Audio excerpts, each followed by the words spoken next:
y vamos a tener una palabra de oración pidiendo la dirección del Señor en la predicación de su palabra. Señor, acabamos de cantar que Él nos sostendrá, que tú nos sostendrás. Estamos convencidos de esto, Señor. ¿Qué sería de nosotros si tú no nos tienes en tus manos? Si tú no diriges nuestros pasos, si tú no nos alientas en las pruebas, si tú no nos conformas a imagen del Señor Jesucristo, si no es por ti, Señor, que trabajas en nosotros. Gracias, Señor, porque cualquier logro espiritual en nuestra vida es mérito tuyo. Porque si hay fruto del Espíritu en nuestros corazones, es porque tú estás trabajando en ellos. Porque si hay convicción de pecado, es porque tu Espíritu la ha puesto. Señor, y queremos seguir creciendo en semejanza a tu Hijo amado. Ayúdanos en esta mañana, háblanos a nuestros corazones. Queremos cambiar, queremos ser más como tú.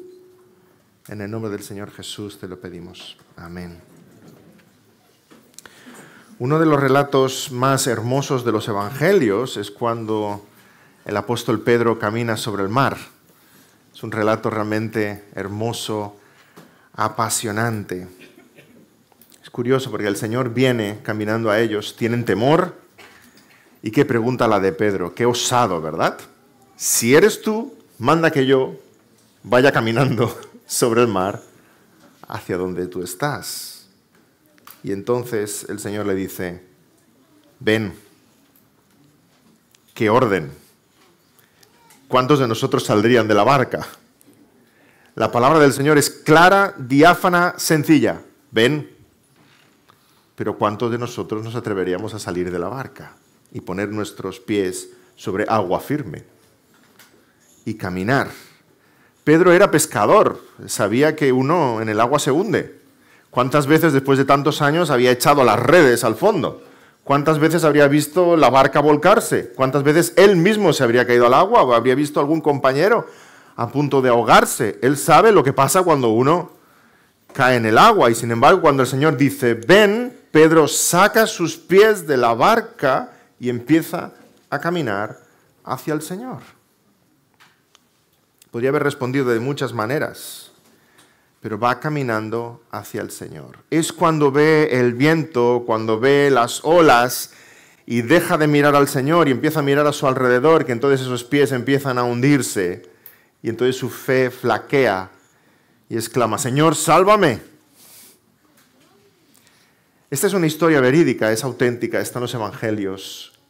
Creemos que no es meramente una ilustración de la vida cristiana. Sucedió lo que los evangelistas escriben. Pero también es una alegoría de lo que pasa con cada uno de nosotros en nuestro caminar espiritual.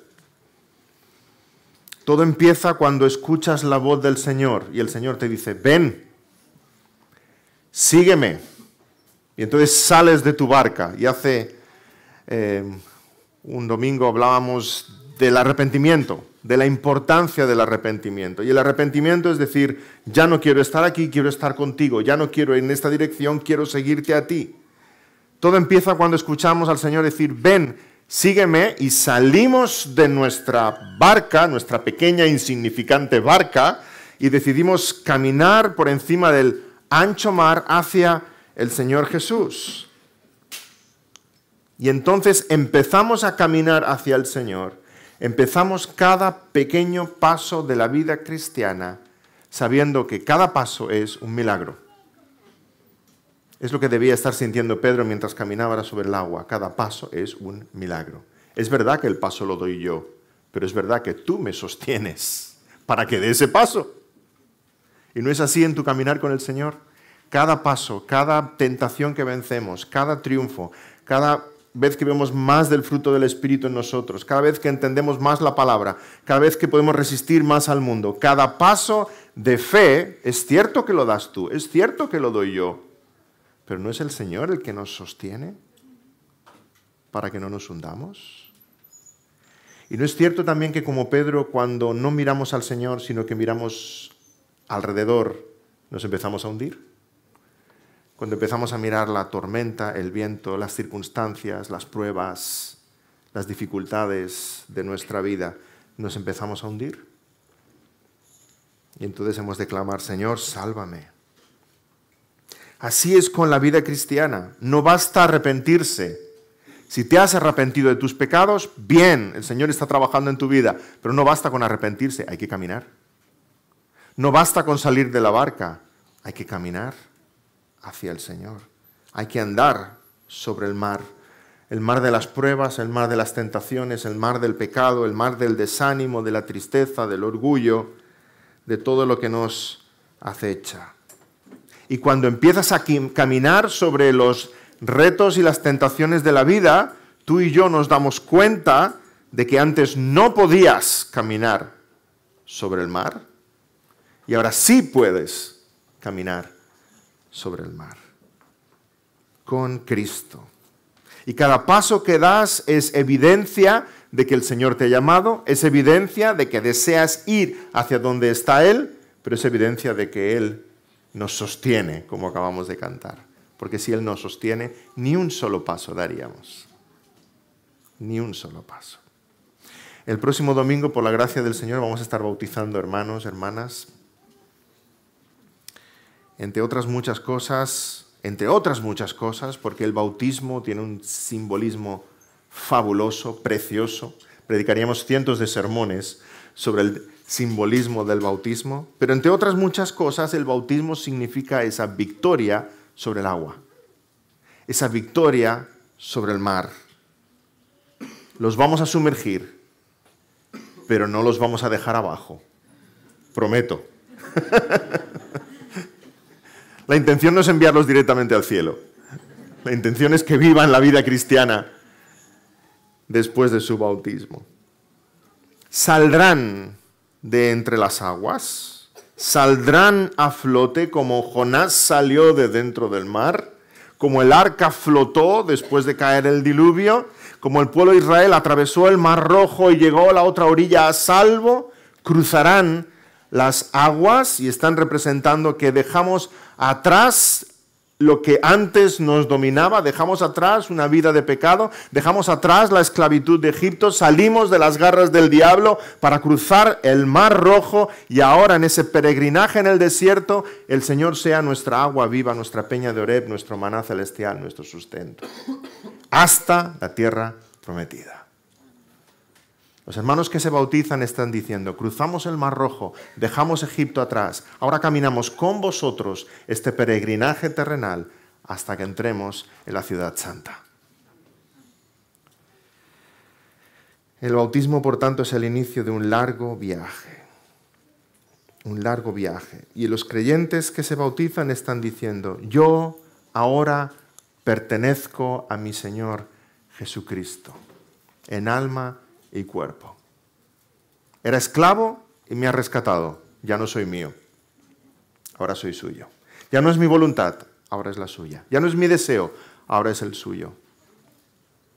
Soy suyo en cuerpo y alma. Porque, hermanos, hemos sido comprados por Cristo. Esto lo tenemos muy claro. Fue Él el que fue clavado en la cruz del Calvario y derramó su sangre. Fuimos salvos por Cristo, pero lo que los cristianos necesitamos entender también, y este es el tema de esta mañana, es que no solo fuimos salvos por Cristo, fuimos salvos para Cristo, para Él, para amarle, obedecerle, servirle, seguirle todos los días de nuestra vida. Me habéis oído muchas veces decir esto, si Jesús te salvó para ir al cielo, ¿qué haces aquí? Pero es una verdad como un templo. Jesús me salvó para que tenga vida eterna. ¿Qué haces aquí? Porque si Jesús aún te tiene aquí, no te ha salvado solo para ir al cielo. Te ha salvado para que estés con Él en el cielo por toda la eternidad. Sí, amén, gracias a Dios. Pero no te ha salvado solo para que vayas al cielo porque aún estás aquí. Y puede que estés aquí 1 año, 5, 20, 50 más. ¿Por qué el Señor te tiene aquí tanto tiempo si lo que quiere es que estés allí con Él? Porque aquí quiere que caminemos en esas buenas obras que Él ha preparado de antemano para que anduviésemos en ellas. Eso significa que tú y yo debemos cambiar para que esas buenas obras se vean en nuestra vida. para que reflejemos el carácter del Señor Jesucristo. Efesios 2:10, somos hechura suya creados en Cristo Jesús para buenas obras, las cuales Dios preparó de antemano para que anduviésemos en ellas. Así que no es posible ser cristiano y no cambiar. No es posible ser cristiano y no andar en santidad. No es posible ser cristiano o profesar ser cristiano y que el Espíritu de Dios no esté cambiando cosas en tu vida. No es posible ser cristiano y que no puedas mirar hacia atrás por el retrovisor de la vida y decir, aquello fui yo y ahora soy otro. No es posible tener el Espíritu de Dios y seguir siendo el mismo.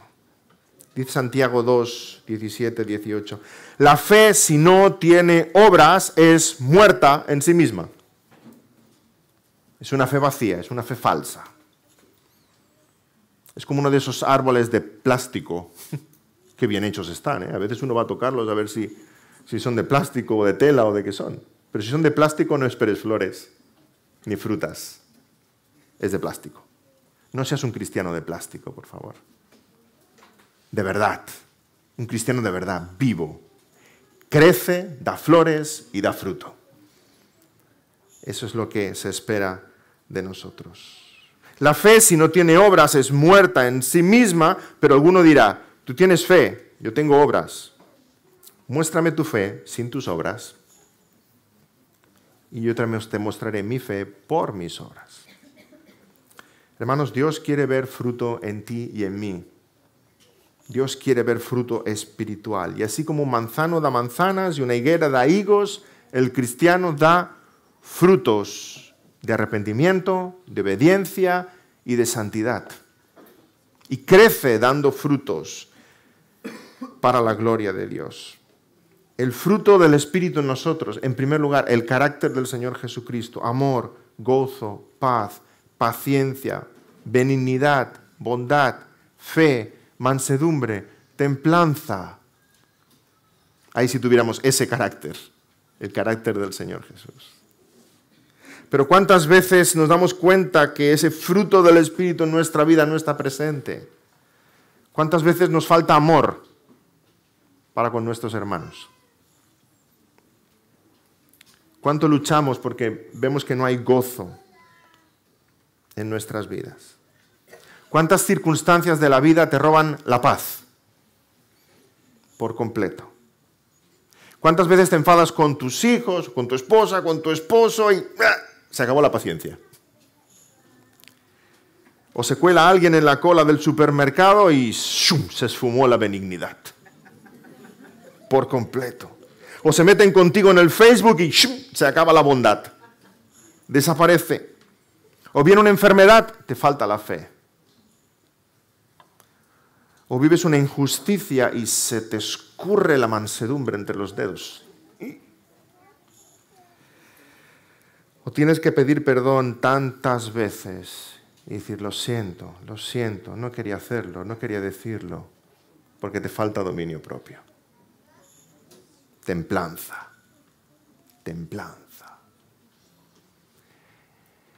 Y tanto tú como yo no necesitamos grandes pruebas en esta vida, bastan las pequeñas. Para el cielo, Señor, necesito cambiar. Cámbiame. Quiero ser otro. Porque quiero abundar en frutos de arrepentimiento, de fe y de santidad. Pero hermano, examina tu corazón, que no quieras cambiar para que las cosas te vayan bien. Esa es normalmente la primera razón por la cual queremos cambiar. Quiero cambiar, pues para que en mi matrimonio haya paz. Quiero cambiar para que haya armonía con mis hijos. Quiero cambiar para no ser un desastre en el trabajo, me vayan bien las finanzas. Normalmente queremos cambiar para un beneficio propio. Y seguimos en necesidad de cambiar porque queremos cambiar por razones egoístas. Que nuestra motivación para cambiar sea dar fruto para la gloria del Señor, para que el mundo vea la luz de Cristo en ti. Cambiar para agradar al Señor. La meta del cristiano es la santidad. Y a veces nos despistamos con tantas otras cosas. Hay cristianos que caen en el legalismo, hay cristianos que caen en el moralismo, Hay cristianos que idolatran la doctrina. La meta del cristiano es entender la Biblia en verso y saber todas las palabras en griego. No, la meta del cristiano es la santidad. Dios quiere que tú y yo seamos santos, que nos alejemos del pecado, de la carnalidad, del mundo y vivamos como agrada al Señor. Así que repito, no es posible profesar ser cristiano y no estar creciendo en santidad. Es una contradicción, es una incongruencia. Ya me habéis oído decir muchas veces también que no existen los cristianos carnales, que es un animal mitológico, como las sirenas, los centauros, los unicornios, etc. Es imposible que alguien sea un verdadero creyente y no veamos cambio en su vida. Porque el Espíritu no entra en el corazón y se queda ahí sentadito como de vacaciones. El Espíritu llega al corazón y transforma desde dentro la persona. Y sí es cierto que todos cambiamos a ritmo diferente, unos más rápido, otros más lentamente. Es cierto que el cambio en algunos va a ser más doloroso, como una larga cirugía, pero todos cambiamos. Todos cambiamos. No hay cristianos de primera, cristianos de segunda, cristianos de tercera. Todos cambiamos. La vida cristiana no es como una escalera que subimos peldaños. La vida cristiana es como una rampa en la cual todos estamos. Todos estamos en algún punto de esa rampa, pero todos caminamos hacia arriba. Y cambiamos porque el Señor está obrando en nosotros. Cierto que hay épocas de euforia espiritual en que nos comemos la Biblia y hay épocas de gripe espiritual en la cual pensamos, ay Señor, si no tengo ni ganas de orar. Pero si pudiéramos ver nuestra vida a vista de pájaro como Dios la ve, crecemos, cambiamos, progresamos. Nunca estamos en el mismo lugar. Estamos vivos y porque estamos vivos espiritualmente, crecemos en el Señor. Un querido maestro, profesor mío en el seminario, David Paulison, ponía esta comparación. A veces nos sentimos no en una rampa, sino más bien en un yo-yo, ¿verdad? Subo y bajo, subo y bajo. Mi vida cristiana es así, subo y bajo. Sí es verdad, nuestra vida cristiana es como un yo-yo, pero ese yo-yo está en la mano de alguien que está subiendo esa rampa. Y ese alguien es Dios Todopoderoso. Y aunque nosotros experimentamos la vida como si fuera un yo-yo, subimos y bajamos espiritualmente, estamos en la mano de Dios y Él nos hace subir. Nuestra misión más bien es que esos altos y bajos no sean tan altos y tan bajos. Acortar la cuerdita del yo-yo. Pero confiados en que estamos en la mano de Dios y estamos avanzando y creciendo en santidad, porque Él obra en nosotros. Y si miras tu vida hacia el pasado y eres del Señor, seguro podrás decir, no soy el mismo que la semana pasada. No soy el mismo que hace un mes. No soy el mismo que hace un año. No soy el mismo que cuando me convertí al Señor. Dios me está cambiando. Está haciendo de mí una nueva persona. Algo muy importante que necesitamos entender para entender esta doctrina de la santificación, de que Dios produce en nosotros así el querer como el hacer por su buena voluntad, es que el pecado, querido hermano, si eres de Cristo, el pecado ya no tiene potestad sobre ti, ya no manda. Aquel que ha muerto al pecado, el pecado ya no tiene potestad sobre él. Pasa así en nuestra vida cotidiana. Cuando morimos, o cuando muramos, porque no morimos, cuando muramos, aquellas cosas que nos atan en esta vida dejan de tener potestad sobre nosotros. Aquel que ha cometido un delito, la justicia le persigue, pero cuando muere, fíjate, la justicia deja de perseguirle. Curioso. Aquel que se ha casado con una mujer horrible, está encadenado a esa mujer hasta que se muere. Y cuando se muere está libre de ese matrimonio. Curioso, ¿verdad? Aquel que tiene una deuda y le persigue el banco porque no paga su hipoteca, fíjate, que muere y los banqueros dejan de perseguirle, porque ya no va a pagar. Así con nosotros, como pecadores, el pecado nos asedia, nos acosa, nos persigue, tenemos una deuda con el pecado y la paga del pecado es la muerte, pero necesitamos morir. Y el cristiano sabe que ha muerto en la cruz del Calvario. Y cuando el pecado le acosa puede decir, sí, yo para ti estoy muerto, deja de buscarme. Allí he muerto, en la cruz junto a Cristo Jesús. Tú y yo ya no tenemos nada. Hemos muerto al pecado, ya no tiene potestad sobre ti. Dice Romanos 6, así también vosotros consideraos muertos al pecado, pero vivos para Dios en Cristo Jesús, Señor nuestro. Así que cuando el pecado te acose, el pecado te atosigue, el pecado te persiga, que el pecado quiera mandarte, el pecado quiera decirte lo que debes hacer, lo que debes pensar, dile, yo he muerto para ti, se acabó. Tú y yo ya no tenemos nada que ver el uno con el otro. Romanos 6:12, no reine pues el pecado en vuestro cuerpo mortal, de modo que lo obedezcáis. Así que tú y yo, si somos de Cristo, ya no tenemos por qué mirar atrás. Las cosas viejas pasaron. Todo eso queda atrás, hermanos. No mires atrás a tu vida con sus luchas y sus tentaciones. Recuerda que la mujer de Lot miró atrás y fue lo último que hizo. Recuerda que la palabra de Dios dice que aquel que tomando y poniendo su mano en el arado mira hacia atrás no es digno del reino de los cielos. Si eres de Cristo es para caminar hacia adelante, no para mirar atrás, para servir al Señor. Las cosas viejas pasaron.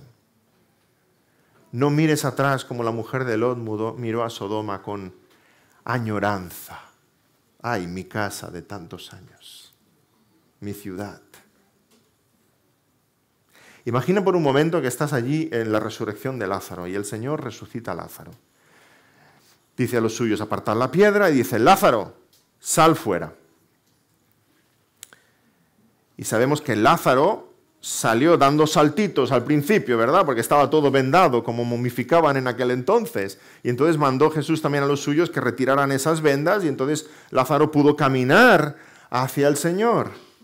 Pero imagina por un momento que cuando el Señor dice, Lázaro, sal fuera, Lázaro asoma un poquito la cabecita y dice, Señor, ¿me puedo quedar un ratito más aquí dentro? Que se está muy bien. Imagina que cuando Lázaro sale y Jesús dice que le quiten las vendas, Lázaro se resiste y dice, no, déjamelas, que tengo frío, o que quiero ir vestido así mañana a la iglesia. Ridículo, ¿verdad? En el momento que Lázaro resucita, Lázaro deja el lugar de los muertos y deja el atuendo de los muertos, empieza a comportarse como un vivo, no como un muerto.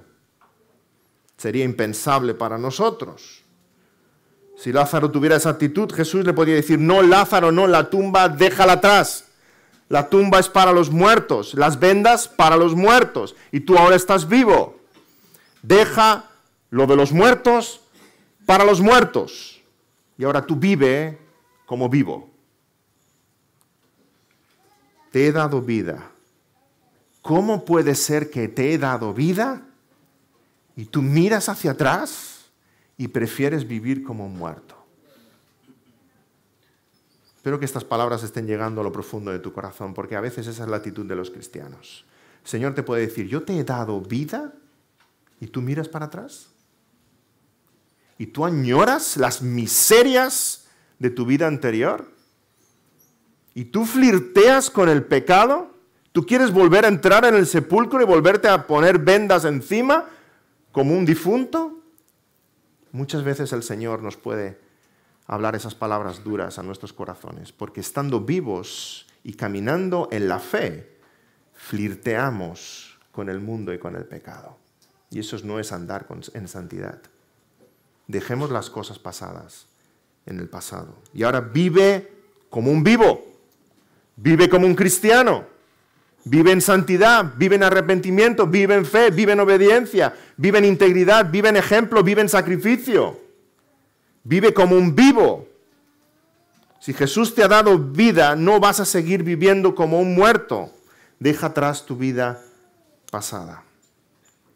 Deja atrás las tinieblas, deja atrás la carnalidad, deja atrás los vicios, deja atrás la ira, el mal humor, la impaciencia, las palabras groseras, deja atrás las amistades mundanas, deja atrás la codicia, deja atrás la mentira, deja atrás tantas cosas que sabes que necesitas cambiar, que ya no tienen autoridad sobre ti, que vas tú hacia ellas porque tú quieres ir hacia ellas, sin saber el peligro que eso conlleva. Deja atrás todo lo que pertenece a los muertos y vive como un vivo, querido hermano.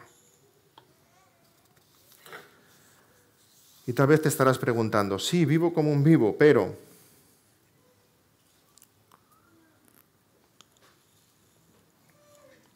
¿por qué tengo que luchar? ¿Acaso Dios en la conversión no me cambió? ¿Por qué tengo que luchar entonces? Porque hay esas realidades, esas dos realidades que batallan en mí si ya soy de Cristo. Cierto, en la conversión Dios te cambia, Dios te hace santo, Dios te aparta para Él, Dios te consagra para Él. En la conversión Dios nos declara justos, pero ahora en la santificación Dios nos está haciendo justos. Dios en la santificación está haciendo de ti todo lo que ha dicho que tú eres en Jesucristo. En la conversión hay un cambio radical, cambian nuestros gustos, nuestras apetencias, nuestras metas en la vida, nuestro carácter, pero hemos de seguir cambiando. Hemos de seguir cambiando. Recuerdo una ilustración para hablar de la santidad, una ilustración de pastor Jim Newheiser que usó hace tiempo y explicaba así. Imagina que tienes una casa y tiene un gran patio, pero ese patio está horrible, ese patio está lleno de abrojos, está lleno de espinos, de piedras.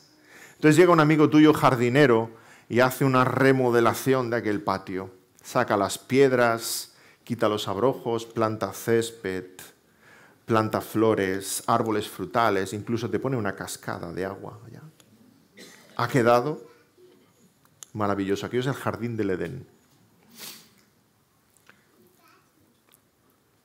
Pero hay un problema, y es que ese jardín hermoso está en el mismo lugar donde estaba aquel patatal de antes. Así que al cabo de una semana ves que empieza a salir un cardo borriquero. Y tú vas, y evidentemente lo que haces es arrancarlo. Y sigues regando tu césped, pero es que al cabo de una semana vas al mismo lugar y sale en el mismo sitio el mismo cardo borriquero. Y tú agarras y lo vuelves, a ver si ahora lo arranco de raíz, de verdad, ya, venga. Intentas a toda costa mantener aquel jardín limpio, precioso, tal como lo dejó tu amigo. Hermanos, exactamente así sucede con nuestros corazones. Dios, cuando vienes a la fe, crea en ti una nueva naturaleza. Pero es que en ese mismo corazón está la vieja naturaleza. La obra de Dios es magnífica, pero ahora tú la estás cuidando para que luzca con toda su belleza, con toda su hermosura, y que cualquiera que la pueda ver diga, ¿quién ha hecho esto? Y tú puedes decir, mi amigo jardinero, ¿a qué es un artista?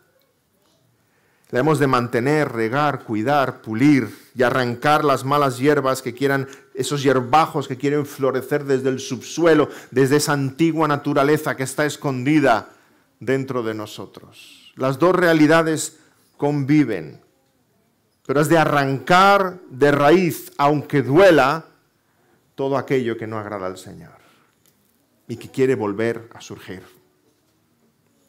Ese mal carácter, esos malos hábitos, esos ídolos del corazón que vuelven una y otra vez y cuando crees que los has vencido, pasa otra época en tu vida y dices, estáis aquí otra vez. Vuelve a vencerlos, rómpelos, destrúyelos, como hizo Gedeón con las imágenes. Los mismos ídolos, las mismas tentaciones, pero el cristiano fiel las reconoce, las llama por su nombre, se acerca a ellas y les dice, tú no estás en el lugar que te corresponde. Y desde la raíz, desde lo más hondo que tú puedas, las estira y las destruye. Así que vigila tu corazón. Si eres del Señor, vigila tu corazón, porque tenemos un llamado a seguir creciendo en santidad todos los días de nuestra vida. Y sabes una verdad, que esto sucede en lo espiritual como sucede en las cosas del día a día. Cuanto más sucio y desordenado esté el jardín, menos te va a importar. Cuanto más sucio y desordenado esté el jardín, menor urgencia en poner orden. Bueno, ya lucharé contra esto mañana. Tengo otras cosas, Es por eso que cuando hablas con alguien que profesa ser cristiano, pero que en realidad no lo es, y le preguntas cómo estás, dice, bien. Y tú te asomas un poquito a su vida y dices, madre mía, bien, ¿estás seguro? Por favor, Señor. Pero por otro lado, cuanto más limpio y pulido está el jardín de la santidad, antes vas a ver aquello que no debe estar ahí. Si todo está limpio, pulido, esas flores, ese césped, y empieza a salir un hierbajo, dices, ¿esto qué hace aquí? Así en nuestros corazones, cuanto más te esfuerces en la santidad, más el Señor te va a dar la capacidad de ver aquellas cosas que no pertenecen a la vida cristiana. Es por eso que el apóstol Pablo, en su nivel de santidad, recordad que nos dijo, sed imitadores de mí como yo soy de Cristo. En su nivel de santidad, Pablo es capaz de decir en Romanos 7, porque no hago el bien que quiero, sino el mal que no quiero. Eso hago. Y nosotros decimos, ¿cómo que? ¿Todo un apóstol? Y algunos debaten que Pablo debía escribir esto refiriéndose no a él, sino a la vida antes de Cristo. No, estaba hablando de él, pero tenía tal conciencia de que aquí había un hierbajo que iba y lo arrancaba. Esperemos que haya esa misma conciencia en nuestros corazones, que seas tan ordenado en tu vida espiritual, que estés luchando hasta la sangre con el pecado en tu vida, que cuando haya algo, por pequeño que sea, que no pertenece a la obediencia a Cristo, seas capaz de llamarlo por su nombre y arrancarlo de raíz. Hermanos, en este tema de la santidad cristiana, tu corazón es el campo de batalla y tu corazón es el botín de guerra. Que sea para Cristo Jesús. Necesitamos entender esta realidad de que el pecado no tiene potestad sobre nosotros. Esta realidad de que hay dos naturalezas que conviven en nosotros. Pero también debemos entender que la salvación es mucho más de lo que a veces llamamos salvación. Y os invito a poneros las gafas 3D. ¿Sabéis? Como cuando vamos al cine. ¿Habéis intentado ver una película 3D sin las gafas 3D? Es la cosa más loca del mundo. No se entiende nada, ¿verdad? Pero cuando nos ponemos las gafas 3D, en 3 dimensiones, ahora sí tiene sentido esta película. Pues hay doctrinas en las que nos tenemos que poner las gafas 3D. Y la doctrina de salvación es una de ellas, porque la salvación es tridimensional. Y necesitamos verla así. Muchos reducen la salvación a un aspecto tan pequeño de la salvación que se están perdiendo todo lo que es la vida cristiana. Algunos hablan de la salvación solamente en términos pasados. Y la salvación es pasada, por supuesto. Es pasada porque en la eternidad, antes de la fundación del mundo, Dios pensó en mí y escribió mi nombre en el libro de la vida aún antes de la creación. Y fui predestinado por su santa voluntad. Sí, mi salvación está en el pasado. Mi salvación está en el pasado porque cuando miro la cruz del Calvario y veo al Señor Jesús derramando su santa sangre y el Señor Jesús diciendo, consumado es, yo sé que en ese consumado es, yo fui salvo. Estaba diciendo, yo pagué por ti en la cruz del Calvario. La salvación es pasada también porque soy capaz de mirar al pasado, en mi caso 1986, qué lejos queda eso, ¿verdad? 1986, pensar, yo allí escuché el Evangelio y yo me vi como el primero de los pecadores y yo supe que Cristo había pagado mi deuda y me convertí a Cristo. Miramos al pasado y podemos decir, yo fui salvo. Pero hermanos, también miramos al futuro y decimos, yo seré salvo. Miramos al futuro porque esperamos el día en que Cristo regrese. Y que no solamente nuestra alma, sino que nuestro cuerpo sea resucitado y estemos en cuerpo y alma en su presencia por toda la eternidad. Esperamos ese día en que suenen las trompetas y venga con sus santos ángeles. Ese día en que lance a todos nuestros enemigos al infierno, el pecado, el Hades, el diablo. Y en ese día, mirando al futuro, decimos, yo seré salvo. Pero la salvación es tridimensional. Si puedo decir yo fui salvo y puedo decir yo seré salvo en el presente, y aquí está donde la doctrina de la santificación, hermanos. En el presente tú y yo hemos de poder decir, hoy yo estoy siendo salvo. Yo estoy siendo salvo. Porque toda la salvación pertenece a Jehová, pasada, presente y futura. Y en el presente, hoy, podemos decir que el Padre Celestial me protege de todo mal.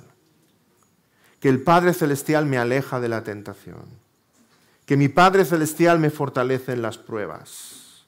Que el Señor me guarda en un mundo de tinieblas. Que aun cuando peco, el Señor, en su bondad y providencia, no me deja sufrir todas las consecuencias de mis acciones. Hoy yo estoy siendo salvo. Porque el Señor a través de su Espíritu está trabajando en este corazón y está formando en mí al Señor Jesucristo. Yo hoy estoy siendo salvo. Puedo experimentar y ver el poder de Dios en mi vida. Sí, si eres cristiano, hoy Dios te está salvando. En un sentido muy real. Salvando del mundo, salvando del pecado, salvando del enemigo, salvándote de ti mismo. Mírate al espejo, deberías darte miedo. Y decir, Señor, sálvame de mí. Porque tú no sabes lo que pasa por esta cabeza y por este corazón. Sálvame de mí. Nos está salvando en ese glorioso proceso de transformación que llamamos santificación. Está formando en nosotros a su Hijo Jesucristo. Y no hay nada más bello en el mundo para Dios que su Hijo Jesucristo. Y que esté formando a Jesucristo en ti, Dios está haciendo lo más grande y sublime que puedas imaginarte. Y en este aspecto presente de nuestra salvación, esto nos apabulla, nos desconcierta. Dios te extiende la mano y dice, trabaja conmigo. Trabaja conmigo. En nuestra salvación pasada no tenemos nada que ver. Dios en la eternidad escribió nuestros nombres en el libro de la vida. En nuestra salvación futura solamente nos vamos a maravillar cuando el Señor venga y el Señor nos lleve con Él. En el presente, el Señor te extiende la mano y te dice, tú y yo vamos a trabajar juntos en esto. Vamos a hacer en tu corazón, wow, una obra de arte. Trabaja conmigo. Dios trabaja en tu santificación y tú trabajas en tu santificación. Y hay pasajes tremendos al respecto. En primer lugar, Dios trabaja en tu santificación, no hay ninguna duda en esto. No teníamos ningún deseo por las cosas de Dios y ahora deseamos las cosas de Dios. No entendemos muchas de sus verdades y Él hace que entendamos muchas de sus verdades. No éramos capaces de luchar con muchos pecados y tentaciones y ahora podemos luchar contra ellos. Dios trabaja en nosotros. Dios transforma tus ojos, tus manos, tus pies, tus labios, tu corazón. Hebreos 13:20 dice, y el Dios de paz que resucitó de los muertos a nuestro Señor Jesucristo, el gran pastor de las ovejas, por la sangre del pacto eterno, os haga aptos en toda buena obra para que hagáis su voluntad. Wow, os haga aptos para que hagáis su voluntad. Y continúa diciendo, haciendo Él en vosotros lo que es agradable delante de Él. ¿Cómo? Haciendo Él en vosotros lo que es agradable delante de Él. Por Jesucristo, al cual sea la gloria por los siglos de los siglos. Amén. Así que todo lo que Dios pide de ti, tú no lo puedes por ti mismo, sino que Dios obra en ti todo lo que le agrada a Él. Aleluya. La santificación es obra de Dios y todo el mérito es suyo. Pero es cierto, de forma paradójica, que deposita esa responsabilidad en ti y en mí. Filipenses 2:12, que hemos leído antes. Por tanto, amados míos, como siempre habéis obedecido, no como en mi presencia solamente, sino mucho más ahora en mi ausencia, ocupaos en vuestra salvación con temor y temblor. Porque Dios es el que en vosotros produce así el querer como el hacer, por su buena voluntad. ¿Hemos oído bien? Ocupaos en vuestra salvación con temor y temblor. No ocupaos para conseguir la salvación. No, está hablando los filipenses, ya son creyentes. No trabajamos para conseguir la salvación, es un don de Dios. Pero ahora que tenemos la salvación, Dios nos dice, ocupaos en ella. Trabajadla. Hacedla fructificar. Dice que Dios es el que produce en nosotros así el querer como el hacer. El mérito es de Dios. La salvación pertenece a Jehová. Dios ha empezado una obra maravillosa en tu corazón, Dios la va a acabar. Como dice Filipenses 1:6, hasta el día de Jesucristo. Dios a través de su Espíritu trae en ti convicción de pecado, una nueva voluntad, nuevos apetitos, nuevos deseos, nuevas metas. Desear las cosas de Dios, alejarte del mundo y del pecado, acercarte al Señor. Pero luego esta expresión del apóstol Pablo aquí nos maravilla, dice, ocupaos en vuestra salvación. Lo sorprendente es que en este crecer cristiano en santidad, tú tienes tu parte y Dios está esperando de ti que te pongas manos en el asunto. Arremángate y trabaja en tu santidad. Somos colaboradores de Dios en forjar en nuestros corazones un nuevo carácter. Dice el texto, ocupaos en vuestra salvación con temor y temblor. Ocupaos, trabajad. Y usa el mismo verbo en el griego, energeo, el mismo que usa para Dios. Trabajad en vuestra salvación porque Dios es el que trabaja. Trabajad porque Dios trabaja. En lo mismo, en este jardín de la santidad de nuestros corazones. Déjame poner un sencillo ejemplo. Imagina que yo le pido a mi hijo Abraham, pequeñito, 5 años. Digo, Abraham, cambia la bombilla. Y Abraham se la mira así, mira su estatura y no llega, ¿verdad? Entonces yo le pongo la bombilla en su mano y lo agarro y lo levanto. Y él cambia la bombilla y lo dejo de nuevo en el suelo. ¿Él ha cambiado la bombilla? Sí. ¿La podría haber cambiado solo? No. La ha cambiado porque yo le he levantado, ¿verdad? Se espera una actitud de agradecimiento, ¿verdad? Gracias, papá, por ayudarme a cambiar la bombilla. No espero que dejarlo en el suelo y que me mire y diga, ¿qué? ¿Estás contento de que he cambiado la bombilla? ¿Qué harías sin mí, A veces somos así nosotros en la santificación, ¿verdad? ¿Estás contento conmigo, Señor? Sin embargo, es a Él que tenemos que dar todo el mérito. Señor, gracias porque he podido vencer la tentación. Gracias porque veo fruto espiritual en mi vida. Gracias porque me estoy alejando del mundo. Eres tú el que me sostiene. ¿Y cómo sé que tú me sostienes? Porque he cambiado la bombilla. ¿Cómo sabes que Dios te está acompañando en tu caminar espiritual? Porque cuando lo haces, lo haces. Y esa es la evidencia de que Dios te está sosteniendo. El que no es del Señor, por más que se esfuerce, no puede caminar en santidad. El que es del Señor, cuando entiende que debe luchar por su santificación y camina en santidad y ve que camina en santidad, dice, Señor, gracias porque tú me estás sosteniendo. Y esto es una realidad en mi vida. Déjame poner otro ejemplo. Imagínate que eres músico y te regalan un Stradivarius, el más caro de los violines. Lo ponen en tus manos. 3 millones de euros vale una pieza de esas. Y tú, ¡ah, qué maravilla!, ¿verdad? Suponiendo que sepas tocar el violín, ¿verdad? Es un regalo fabuloso, pero ahora que tienes un violín así, ahora hay que sacar de él las mejores melodías. Sería ridículo que llegaras a tu casa y ese violín lo pusieras colgado en la pared y te sentaras en el sofá y dijeras, ¡wow, qué bonito! Es precioso ese violín, ¿cómo debe sonar? Hay gente que incluso lo toca. Hay cristianos que miran así la doctrina de la salvación. Dios te salva, Dios te entrega ese precioso regalo de la salvación y tú lo cuelgas en una pared, te sientas en el sofá y miras tu salvación diciendo, qué bonita es la salvación, ¿eh? Hay algunos que incluso se esfuerzan en ser santos. Pero qué bonita es la salvación y preferimos mirarla de lejos. No, hermanos, si Dios te ha regalado algo tan precioso como ese violín, mucho más precioso que ese violín, es para que saquemos las más grandes melodías para su gloria. Que nos esforcemos. La salvación pertenece a Jehová, Él es el que salva, Él salva solo por gracia, pero una vez somos salvos, en cuanto a nuestro esfuerzo por crecer, cambiar, parecernos al Señor Jesucristo, todos somos llamados a ocuparnos en nuestra salvación.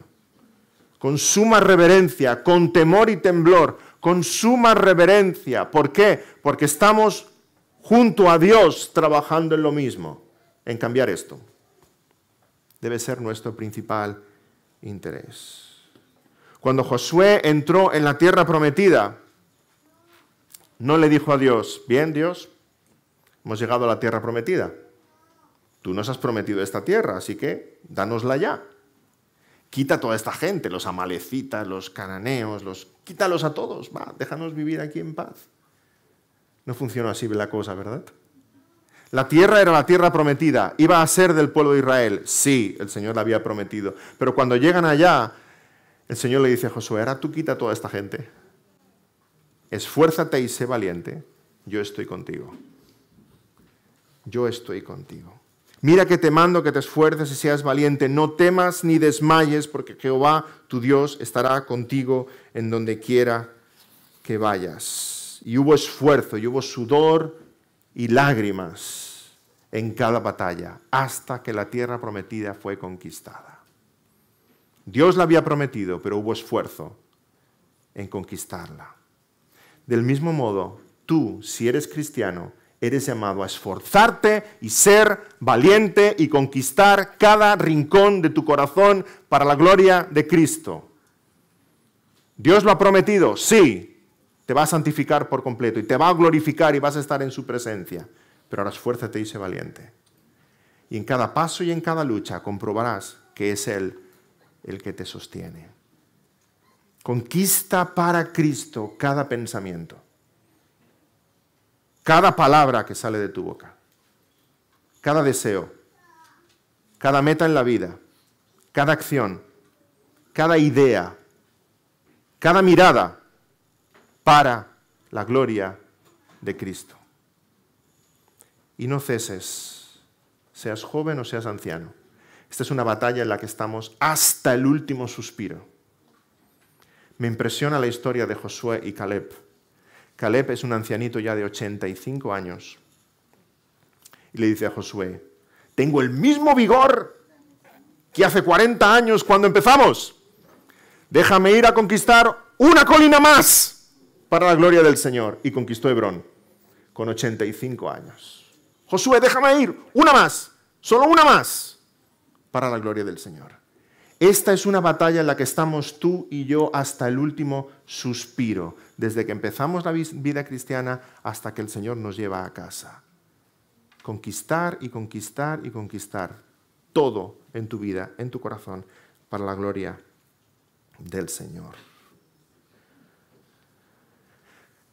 La clave, ya concluyendo, la clave en esta doctrina, Filipenses 2, 12 y 13, está en el verbo que usa el apóstol Pablo cuando dice, obedeced. Si nos fijamos, esos versículos 12 y 13 están en paralelo, de manera que cuando Pablo usa la expresión, como siempre habéis obedecido, luego la usa en paralelo con, ocupaos en vuestra salvación. Dicho de otro modo, ocuparse en la salvación, crecer en santidad, es obedecer. Obedecer al Señor, obedecer a la palabra. Porque cuando obedezco a la palabra de Dios, estoy diciendo, es tu voluntad, no la mía. Cuando obedezco a la palabra de Dios, estoy renunciando a mi propia sabiduría y diciendo, Señor, tú eres sabio. Cuando obedezco no estoy escuchando mis sentimientos, sino la guía del Espíritu que trae convicción. Cuando obedezco a Dios estoy renunciando a mi libertad y me estoy sujetando al yugo de Cristo. Cuando obedezco estoy diciendo, no puedo ir ni a derecha ni a izquierda, la puerta es estrecha, el camino es angosto, solo puedo ir hacia adelante, pero lleva a la ciudad santa. Cuando obedezco estoy diciendo que tomo mi cruz cada día. Qué expresión, ¿verdad? No es tomar la cruz para morir como mártir en el nombre de Cristo, es mucho más difícil, es morir cada día, cada día, cada día. Yo muero, Señor, tú vives. No lo que yo quiera, lo que tú quieres. Yo ya no existo, tú eres mi rey. Tomar la cruz cada día. Cuando obedezco estoy diciendo, ya no vivo yo, ahora vive Cristo en mí. Cuando obedezco estoy diciendo que Dios está trabajando en mi ser, que Él produce en mí el querer como el hacer por su buena voluntad y saboreo un poco más de la bendición de parecerme cada vez más al Señor Jesucristo. Él me está transformando en aquello que es más hermoso a sus ojos. Por nadie más dijo, este es mi Hijo amado, en quien tengo complacencia. A ese queremos parecernos. Señor, hazme más como Él. Transfórmame como al Señor Jesús. Cuando obedezco a Dios, Dios se goza en ver a mí más la belleza de su Hijo. Cuando obedezco soy más como Jesús. Y Dios se goza en ver en mí lo más bello del universo, a su Hijo Jesucristo. Su Hijo amado, su Hijo obediente, su Hijo entregado. Quisiera concluir con una cita de Kevin DeYoung. Vivimos en un mundo tan obsesionado por la belleza que, queridos hermanos, los cristianos debemos encontrar en la santidad la verdadera belleza. Dice así Kevin DeYoung: vivimos en un mundo obsesionado por la belleza superficial. El mundo espera una apariencia determinada. El mensaje a nuestro alrededor es que no eres bueno si no luces bien.